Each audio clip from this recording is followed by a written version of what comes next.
Embark on a career journey that transcends boundaries and impacts communities.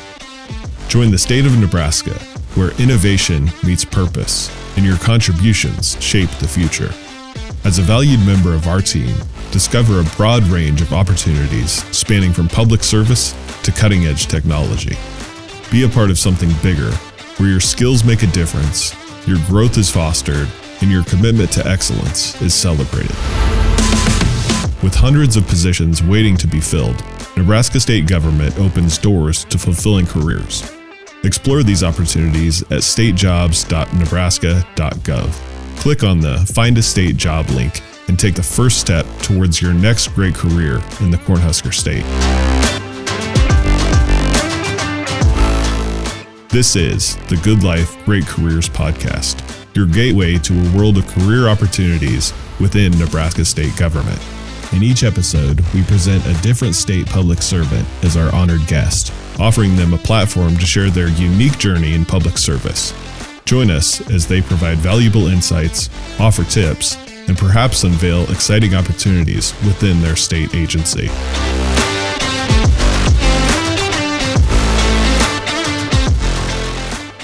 Welcome to the Good Life, Great Careers podcast. My name is Caitlin Betts, and I'm the Director of Talent Acquisition for the state of Nebraska. Joining us co-host again is our Director of Workforce Training and Development, Brian Cvick. Today, our guest is Nancy Mann from the Nebraska Department of Environment and Energy. The mission of the Department of Environment and Energy is to protect and improve human health, the environment, and energy resources. Nancy is a Section Supervisor and has been with the state for an impressive 32 years. In her role, Nancy oversees the Petroleum Remediation Section, which deals with petroleum spills throughout the state of Nebraska, including investigations and cleanup. Nancy, thank you for taking time to join us today. We're excited to learn more about you and your state of Nebraska career. To kick it off today, we thought we would just have you start by sharing a little bit about yourself and kind of how you got into your career. I guess to go and say what my mother, she always knew I was going to be a geologist because as growing up on a farm in Minnesota, I always had dirt and rocks in my pockets, which she always hated when she did laundry. I bet. So I started my career at a small university in Minnesota and then got married, had a couple kids, moved to Iowa for a year, then came here to Nebraska. And then I finished my degree at UNL. Fell in love with geology, rocks, minerals, earth. It was great. So I graduated from university with a degree in geology and chemistry and math minors. I was a very non-traditional student going to school plus a career in geology. At that time, most of it were men. So that was very interesting to, embark in a career that was very male dominated. But yeah, I've always loved it. Mountains are my thing, but yeah, living in Nebraska, can't really do structural. No. So yeah, I went more into groundwater. So you and I were talking before the podcast, and and I just think your position and what you do, your role within the state is a perfect example of what we want to bring exposure to at this podcast. Could you talk a little bit about your role with the state? Sure. What's a day in the life look like?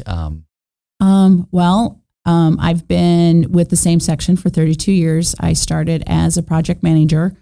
5 years ago, I became the unit supervisor for the section, and then 4 years ago, became the section supervisor. As for a daily, typical day in my job, there isn't one. I go to work with a plan, and rarely do I, go through that plan. It's every day is different. And that's one thing I like about it. There's really no routine. I run across things that happen that have never happened in the 32 years I've been working there. It's really interesting. We deal with, again, petroleum releases, underground storage tanks, above ground storage tanks, accidents, train derailments. Every site is unique. Every site is different. Every site has its issues, and you just learn to work through these issues as they come about. I have a great team. There's just 10, myself and then 10 staff. Most of us have been together 32 plus years, so it's a family, which has been great. We all know our strengths. We all know our weaknesses. We're all there to help each other out.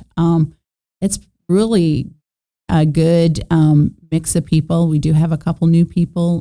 One of the things that we're having to deal with is retirement coming up in the next few years. Since our section's been together for so long, we have all this knowledge, we've developed the program, and now we have to take this 32 plus years and now try to transfer it to these young people that are starting. So yeah, it's quite a job, but it's great. I mean, I had this morning before I came, I had two of my staff come in and say, okay, how do I handle this? Where do we want to go with this? Again, different situation for everything we do. So yeah, you have to think on your feet really fast. Yep. So tell us a little bit more about the petroleum pieces. You mentioned a little bit about, where they might be, but how does that get spilled, and what does your team do when you find out about a spill? Most of our release notifications come from the removal of underground storage tanks. So when a owner goes out and either removes it, upgrades or whatever, they have to do a closure assessment report. And those regulations are done through the State Fire Marshal's office. Once they fill that out, then they send the report to the State Fire Marshal. They look at it to make sure that they have covered all of their requirements. They send the report to us. We look at it to see if there's contamination. We look at, is there a municipal well nearby, subsurface structures, things like that, what the contamination levels are. And based on that information, if we feel that it should be investigated, then we move forward with an investigation. We work with the responsible party for that. So that is one of our main ones. We also deal with environmental audits. People selling property, they'll go out and do some drilling, groundwater samples, soil samples. We'll then look at those. If we think that there's a problem, then we'll do an investigation on that. We basically deal with responsible parties and then orphan sites. So an orphan site would be someplace that don't know who the responsible party is, or the responsible party can't afford to do an investigation, or if they've deceased or whatever. We have 5 state contractors throughout the state of Nebraska, and then we work with them to go and they will do investigations and clean up if needed. And so we work with them. Another is vehicle accidents, semi-accidents, collisions, things like that, where there's been an accident, they've released diesel or gasoline onto the road or a highway or from a tank. So then we would go and work with the responsible party to make sure that they get that cleaned up. Above ground storage tanks, overfills. It is amazing how many overfills we receive with, going out there and not, paying attention or not realizing that, there's more in the tank than what they think it is, and they overfill. So we get a lot of overfills. And again, we work with the responsible party to make sure it's cleaned up. And I imagine in some of the information you're getting, you're using that geology degree, and it's pretty scientific. Can you tell us a little bit about that and then the impact it has if that stuff isn't cleaned up? Sure. What we look at is what the sediment type. If you're dealing with the eastern part of Nebraska, you're dealing pretty much with sands or clays and silts, so very compact. Gasoline, diesel doesn't flow very quickly through sand or through clay and silt. Sure. But if you're, out like in the Panhandle where there's sand, or you're at, at Grand Island, the Platte River, gasoline, diesel flows through sand very quickly. So you want to make sure you get there quickly in order to either recover the material that's been spilled, or, at least see where it is. We also look how close it is to a municipal well. If it's close to a municipal well, municipal wells pump a lot of water. And if that contamination gets into the water, then it can actually pull the fuel towards a municipal well. Okay. And so that's one thing that we want to be careful with. Also, if you've had a large spill and you have shallow depth water and you have basements near the area, you can have vapors in a basement. We just had a few months ago where an unknown amount of gasoline was apparently dumped into a drain and went down the sewer line, and they actually had some vapors coming into the neighbors' basements. And so we had to respond to that. And what they did was they had to put water down their drain to make sure that, it wasn't a dry deal. So, and then the city went and flushed the sewer line and stuff. So, There's just simple things people don't think about. Don't pour gasoline or diesel Yeah. down your drain. Not a good thing. Right. So, but yeah. So, I mean, there's a lot of different things that we deal with on a day-to-day basis. It is, yeah. It's very interesting, and you know, I don't think the average Nebraskan thinks about when they hear about petroleum spill. You know, Right. think of the rigs off in the Gulf or off Mhm. the coast or a big tanker. You don't think necessarily Nebraska. So that's why I think it's just such a great example of the broad opportunities and services that state government in Nebraska provides. I imagine there's challenges you face in this role as well. Could you speak to a little bit of some of the challenges that you deal with? Yes. So probably one of the biggest challenges, there's a couple of them, is just dealing with responsible parties. You know, a lot of them are like, well, that's not my problem. I don't want to clean this up. I don't want to spend the money. You can't make me. Another issue that we run into is for sites that are orphan sites. Let's say there's been a gas station there maybe 25 years ago. The property's been sold to somebody else. Now we need to get onto that property, do investigation, maybe a cleanup. They don't want to let us on. So that access is a huge issue in our part. Another thing is just funding resources. We basically have had the same funding amount for 24 years. It's very hard to do more work when you have the same amount for 24 years. So, I mean, so we have resources, the public, we've worked around what we can, and we do the best we can what we have. Now, when there is a spill, are you going on site, or do you have a team that's going on site? Are you hands-on, or is it more from a directive? It depends. Okay. If it's like an emergency, we don't really have the resources to do like the actual emergency work, but I do have 2 of my team members on our emergency response. They will take spill notifications. So like when we had vapors in basements, they actually went to the site and they worked with the city, the emergency management people to deal with this. We do have some equipment, fans, things like that we can vent a subsurface structure. But most of the time it is an oversight and offering guidance. It's like that. Okay. Do you provide education to the public regarding petroleum spills, or what does that look like? How do people know what to do if they spill petroleum? Well, so for the underground storage tanks and above ground storage tanks, the regulations for, the upkeep, the inventory, things like that is handled through the State Fire Marshal's office. Okay.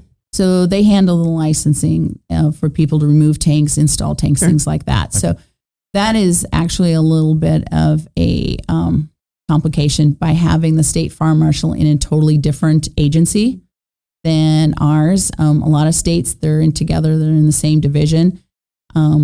But we work really well with them. We've known them for, a number of years. So we have a good working relationship, but they handle that. And then we just get involved if there's been a release. So State Fire Marshal will handle like training for operators and things like that.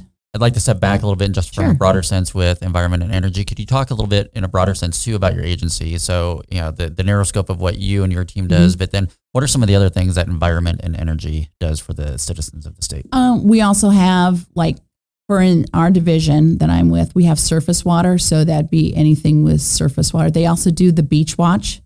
If you've ever gone onto our webpage, they go out and do sampling and for like algae and stuff like that. And they post on our webpage like the lakes that, have like algae blooms and things like that. Beach watch sounds kind of fun. Beach watch, yeah, it does until you mention algae.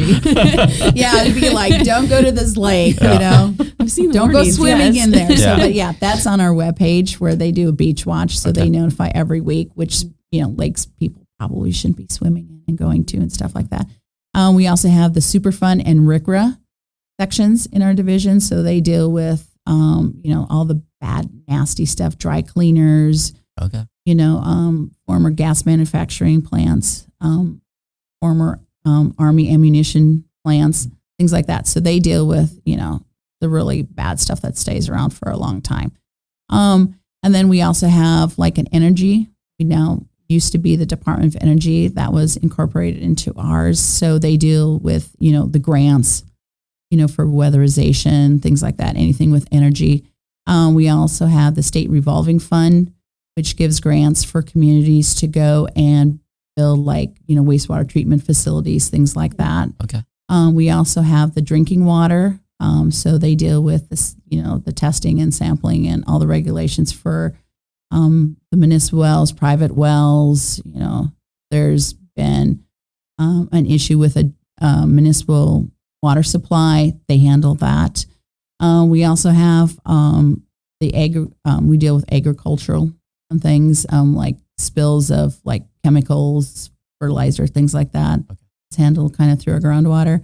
We also have integrated waste. It's okay, they come to a petroleum site and they do an over excavation. What do they do with this waste? We have a section that deals with all the waste that's generated. We also have a section that deals with permitting, permitting for discharge permits, Superfund sites, things like that. So very much a very wide range. We have engineers, geologists, accountants, staff. We have a very wide range of people's education that work there. Really cool. Yep. I know a lot of those things. It's interesting to hear what your agency is responsible for. A lot of people, myself included, probably take some of that for granted, Yep. That you're keeping our drinking water safe, that you're keeping our environment healthy. Really rewarding work. What do you find most rewarding about your role? I think what I find most rewarding is just helping people work through some difficult situations. A lot of times people are upset that we have to do this, and you have to work with a wide range of people, but it's always good when you're able to help these people, these companies work through a site, investigate, clean up a site, and you're able to close. That's great when we can say, look, this is what we've done to help maintain the condition of the groundwater here in Nebraska. And so that's really a good feeling when you can help people through a very difficult situation. What advice would you give someone who maybe would be interested, they're going to school, and they're interested maybe in a career like this? Any advice you would give them as they're starting out? Sure. Definitely look in the environment. That is really the area to go. I know when I graduated a long time ago, it was pretty limited, but I know they've really expanded the environmental part of UNL. But yeah, definitely environment, and do a very wide range. Water, soil, law, even just take a couple law classes, because, we run into that all the time. We have to know what our state statutes are. We have to know what our regulations are, things like that. So just, even a class or two of environmental law would be great. Help just to get some really good background on it. Of course, I'm always about geology. So, rocks and stuff, that's always a good career. We've covered a lot in a short amount of time. Is there anything that we haven't touched on that you would like to share about your career, about your agency, about the work that your agency does? Our agency, does a lot of good. A lot of people don't realize it. It's a lot of behind the scenes. I would say if you're interested, having communication skills is great. You will deal with a very large range of people, and it's always helpful to have the ability to be able to talk to people at whatever level they are, because we do get people who are, brand new. They're like, I just bought this, station. What do I do with it? Or I've had a release. What do I do with it? And then you have people who, are very knowledgeable and stuff, because that was one thing that I had to learn, of how to deal with people. And unfortunately, when you deal with the state, you will deal with angry people a lot. So, that's always a good skill. If you have that when you come in, it's great. If not, you will learn it. Yeah. Was that maybe what surprised you the most when you came to the agency? Then you had your degree and your education and that background, but was that maybe something that you weren't expecting that surprised you the most? I think I was the most unprepared I was. Okay. Was just to deal with, the wide range of reactions from people. And again, since a female coming into a very male dominated, there was a lot of challenges dealing with people who did not want to deal with a female. Okay. But you learn, and, things have changed a lot. in the decades that I've been there. So that's been great. But yeah, that was something that I really had to learn, was how to deal with people of, being angry and stuff. And I've taken some classes how to deal with it, which has been helpful. But yes, that would be a very good skill set to have if you're going to be working, especially when you're going to be dealing with the public a lot. Yeah, that's great advice. Great. Yeah. All right, you ready for the quote unquote hot seat that aren't really hot seats? Sure, let's go for it. Yeah. All right. I before we started recording, I did tell her a few of them. So we'll start off with the easy one: coffee or tea? Neither. Really? You have a drink of choice? Just water, or yeah? Well, no. So my staff knows I'm a top drinker. Okay. So every morning I'll have a can of Dr. Pepper and Diet Dr. Pepper, and so they know not to come into my office. Not at the same time, though. You've had those. No, I mix it. Oh, really? Oh, yeah. Okay. So it's the amount of caffeine, but not all the calories. Okay. So they all know. They're like, well, we wait to hear the click, click, and they were like, okay, we'll give her 5 to 10 minutes. She's had some caffeine. I can go ask the question. So so that's kind of the joke and the thing. They just like, just wait, because they know. Yeah, I'm not a morning person. Definitely not a morning person. But Dr. Pepper gets you going. It gets me going. Yeah. Okay. Yep. I have someone on my team that is all about Mountain Dew, and I think he brings 3 Mountain Dews with him every day, and that's what he has: one in the morning, one at lunch, one in the afternoon, like clockwork. Wow. What is your favorite type of weather? Spring or fall. I like the cooler temperatures and stuff. Yeah. Mm-hmm. Again, growing up in Minnesota, the heat and the humidity, it's taken a while to get used to, but it's getting better. I actually have grandchildren who live outside of Houston, Texas. So let me tell you, Nebraska is not humid. We've been to Texas in August. Yep. I know what you're talking about. We went down to Galveston a few years ago for vacation. Oof. Yeah. Ooh, yeah. I thought it was humid up here. It's nothing compared to that. Right. Any pets? No. Okay. What is the most unusual pizza topping you've ever tried and liked? Oh, it's hard because I'm usually very traditional. Yeah. What's your go-to pizza? Canadian bacon and mushroom. Okay. All right. If you could have any superpower, what would it be? Quick thinking. Like that. What's the most beautiful place you've ever visited? Ireland. Really? It's absolutely gorgeous. So how long ago did you get that opportunity? My daughter actually did a study abroad for a semester in Ireland about 6 years ago. And so I went over there to see her for Thanksgiving, and we toured. And I actually rented a car and drove on the left side of the road for a week. Oh, was that hard to kind of get into that? Or it's very hard. Yeah. You constantly have to remind yourself to drive on the left side of the road. And the first time I hit a roundabout, it was really difficult. And so I think I went down 3 times, and my daughter said, okay, Mom, I'm going to count to 3. And that's when you turn. So 1, 2, turn. So it took us a while. But then when I got back to the States, then it was like, side of the road do I drive on? Yeah. So it was, but I would recommend going to Iceland and Ireland. Ireland is gorgeous. Yeah. I've always wanted to visit Ireland. I don't have a strong desire to travel abroad, but Ireland, I think, always seemed like it'd be beautiful. I've always wished that I had some Irish blood in me. I don't, unfortunately, but I don't either, but it's beautiful. Yeah. So, are you a movie person at all? Oh yeah. And so, do you prefer to go to the theater or just relax at home and watch at home? I'd rather watch from home. Okay. Do you have a favorite genre or a favorite movie that's a go-to for you? Depends on the mood. I do like rom-coms, but I also do like science fiction. I just went and binge watched Mandalorian. Oh, okay. Yeah. It's fun. Which is really good. It is. All right. Any final advice that you would give? Well, actually, let me ask you this one. Okay. There's a question on here about how the Husker season, but we talked beforehand. You are a diehard Minnesota Vikings fan. How is it looking for the Vikings this year? And any predictions for this season? Well, when our quarterback went down,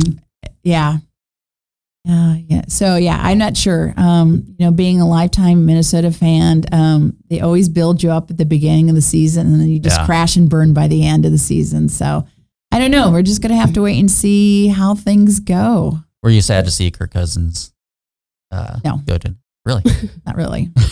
See, I was I was a Washington fan Oh, okay. for forever. And then he's one of those guys that's like, I love him, but it's just like, you couldn't always. He just can't. Yeah. He just can't get to the end. I mean, he's a nice guy. I know, so he's a root for great him. guy. I Yeah, mean, he's amazing. you want him to succeed, but it's just like we just can't get there. Yeah. You know, you're so close, and then that last third just doesn't work. Yeah. So, All right. you know, I wish him luck. You know, Yeah. I mean, Well, he's a super nice guy. And best of luck to the Vikings. My brother-in-law is a huge Vikings fan. We have somebody on our team who's a huge Vikings fan. And so, so they have a special place in my heart. Yeah. You know, hope they have a great season. But, any final advice you'd give to anyone who's interested in pursuing a career with state government or even with your agency? I would say do your research. Go look and see what's available. There's, you know, people look at environment, energy. There's a lot of other opportunities that you may not even know that are there. So yeah, definitely go on the webpage. Take a look at all the different areas we have. And if you're interested in something in particular, you know, feel free to call. We are there to answer your questions. We will work through whatever. We do have, and I don't exactly remember what the organization is, but we do have young women that are in like juniors and seniors in high school that actually come into our agency, and we will talk to them for like, you know, half hour, 45 minutes for the other women that are in the agency, and just say, this is what we do. This is what our education was, and, you know, things like that. So yeah, feel free to call us. We have a lot of great people there that are more than willing to answer people's questions. And, you know, if somebody wants to come in and say, you know, can you just show us what you do for a day or stuff like that? Yeah, we'll definitely be willing to, you know, answer people's questions. We're always interested in, you know, educating people about what we do. Yeah, I love that. That's awesome. And especially bringing those young ladies in and kind of exposing them to that. That's one thing I know when I was going to high school and coming, I had no idea what I wanted to do, and I didn't know what the opportunities were. So it's awesome that investing like that into the next generation is fantastic. So. And there's a lot of things that we do that people just didn't even think about that there could be a career in doing. Yep. So yeah. So definitely research and, you know, take a look. We're in the process of getting a new webpage, so hopefully it'll be a little more user friendly and stuff. But yeah, definitely if you see something there that, you know, somebody's interested, feel free to call. Yeah. We have a great receptionist. Jake is amazing. Fantastic. All right. Well, Nancy, I want to thank you again for taking the time today out of your busy schedule. I know you have a lot going on. It's been a lot of fun getting to know you and your role and what your agency does. So again, just thank you for your time. Sure.